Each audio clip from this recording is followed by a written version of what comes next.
Today, the Work and Pensions Secretary, Mel Stride, is vowing to put an end to Britain's falling into a spiral of sickness as a new scheme tackling so-called sick notes culture is expanded. From October, people who can work but refuse will be offered a personal job coach to help them get back into the workplace. And Mel Stride joins us now. Very good morning to you. Do you genuinely believe, Mel Stride, that there's just lots of people who are getting fake sickies from doctors and swinging the lead, so to speak, not going to work deliberately? No, I think there are lots of people, Susanna, who need more support, and with that extra support won't be drifting into what I call a health journey into these long-term sickness and disability benefits that have been growing so strongly. Now, a lot of health issues today, growing health issues, are around mental health. And what I want to have is a system where instead of somebody going to a GP and in 94% of occasions being signed off as totally incapable of any work whatsoever, that actually a referral is made to Workwell, where they get the healthcare support that they need, but at the same time they're also getting that work coach support that makes sure that we keep people in the workforce, where incidentally we know, of course, that particularly for mental health conditions, work is really good for people. Yeah. So that's what this is about. Yesterday I watched a very interesting interview that Ed and Kate did on Good Morning Britain with a woman who needed surgery, hip replacement I think it was, and was told that the waiting list was going to be at least 18 months. She was going to have to wait a year and a half for a hip replacement, which is pretty standard routine surgery.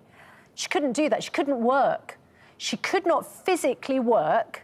She couldn't face waiting. It was going to affect her mental health and her physical health. Now, how is a Workwell job coach going to help somebody in that situation? Is it going to shorten the waiting list for the surgery for her? Well, what I can't do, obviously, is comment on a specific case because I don't know all the details. But in general terms, if somebody, for example, went to the doctor, let's say they'd had an accident and they were... let's say you're waiting a year and a half for a hip replacement. OK. And you cannot work. Let's just say you're someone like that. How is a job coach going to help you? So in these circumstances where you have somebody who has something like that, so has a mobility issue, in general terms, and I can't comment on the specific example, but in general terms, it may well be the case that with adaptations at work, for example, somebody who may currently have to climb some stairs as part of their office routine, if a desk could be relocated, if a taxi could be arranged to get them to work, things can be done to help alongside the and support. Frankly, Mr. Stride, the point I'm getting to is that record lengths of waiting lists are what need to be tackled, not doing a broad sweep of people who could work are just simply out of work because they've chosen not to be in work. The fact of the matter is people cannot get access to mental health support without long waiting lists, and they can't get access to physical health support under the NHS currently because of record long waiting lists. So the situation, as you will probably know, is that we do have high backlogs, and we've come through COVID, we've had industrial action, there are various reasons why that's happened. Those backlogs have decreased by 200,000 since last September. We've almost eliminated the 18-month wait and the 2-year wait as well. There is more progress that needs to be done. But I don't think that detracts from what Workwell is about, which is an early intervention, as I say, of bringing work-based focused support alongside the healthcare support. And the Chancellor, for example, where we're looking at mental health, which is a lot of the conditions that we're looking at here, announced 400,000 additional talking therapies within the National Health Service. That's exactly the kind of resource that we'll be able to draw upon. So I'm very optimistic about this approach. It's an example of joined-up government between ourselves and the health service, and it's aimed very squarely at keeping people in work and encouraging people to take up jobs where they might not otherwise have the support to do that.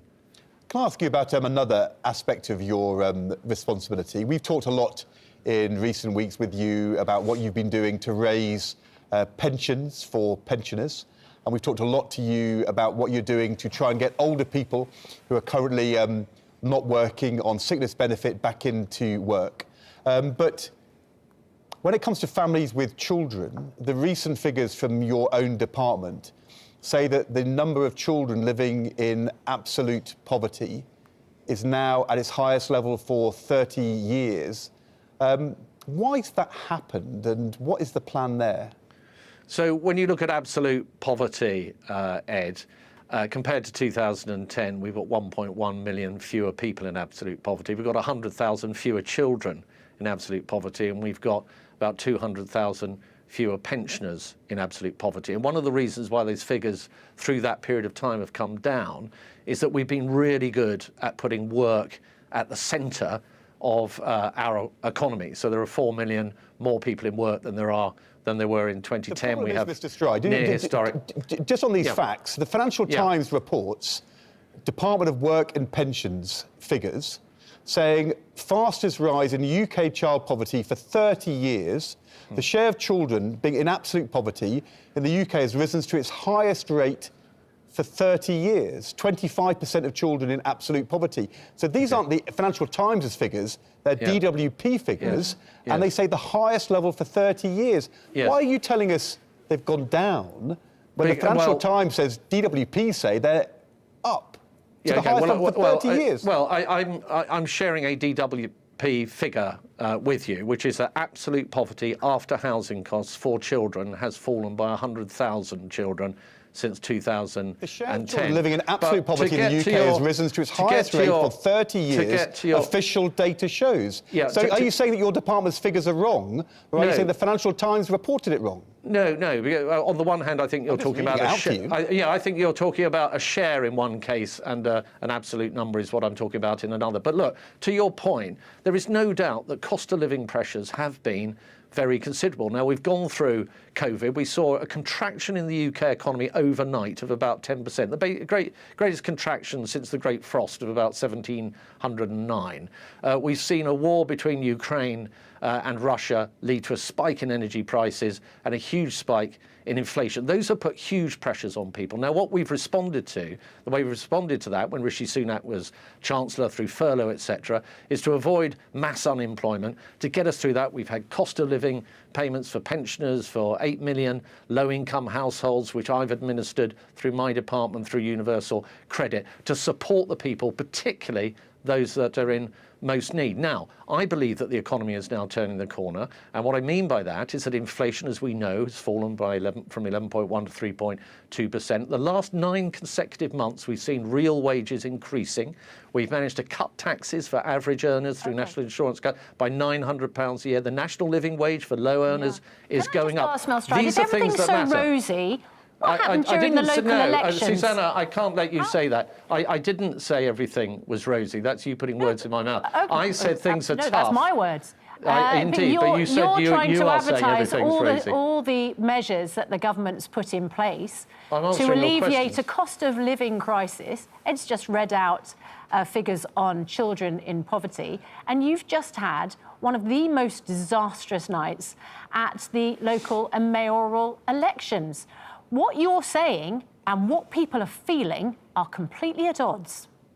So we've got a lot of work to do. On the local elections, I'm not going to put any gloss on it. They were a very, very difficult set of results for us. I think within that there were glimmers of hope as well. But let me make some general points about that. One is that you get very low turnouts at local elections. There's no doubt in my mind that a lot of Conservatives that have become disenchanted and we need to win back stayed away from those polls. As the general election approaches, I think 2 things will happen. One is that the improvements that I have referred to, real wages growing and so on, inflation coming down and so on and so forth, I think will feed through more effectively than they have so far. And the second thing is that Labour will be held to a level of scrutiny that they have not been held to so far. So people are going to want to know what Labour stand for on the various big issues, and I don't think they currently do. In my area of welfare, we are bringing in some of the biggest, most fundamental welfare reforms since IDS's reforms of bringing in universal credit. But I have no idea where Labour stand on the reforms that I'm bringing in. They're going to have to take a position. And when that happens, scrutiny will be increased. So quite a long way to go, I accept that. It sounds like it's not just that you want to get back people to work, you want to get your Tory voters back to work for you. If your explanation is that they all stayed at home, then that's something it sounds like you need to do. Mel Stride, thanks very much indeed for joining us this morning. Thank you, Mr. Stride.